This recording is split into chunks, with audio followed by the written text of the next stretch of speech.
Naghahanap po ba kayo ng magandang bedside table? Ito na nga po pala yung hinahanap nyo guys, no? Sa Maharlika Furniture, meron tayong maganda na, mura pa na bedside table.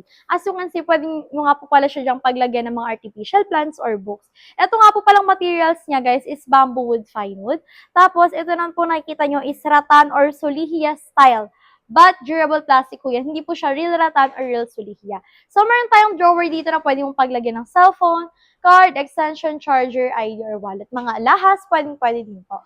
Tapos, dito naman sa ibabaw, pwede ka maglagay ng books, magazine, or newspapers. Tapos, dito naman guys, ibabaw, pwede ka maglagay ng lamp, alarm clock, at kung ano-ano pa po. Ang kanyang design nga po pala guys, sa gilid is paslant nga po pala siya. As you can see, napakakapal nung paa mga madam, no? So, it means matibay yan, guys. Alam naman natin ang bamboo ang pinakamatibay na kahoy, no? Sobrang ganda na itong bedside table natin, guys. Tapos, mura pa.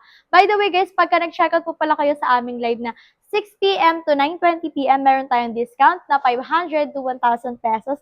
Kaya, watch na sa ating live.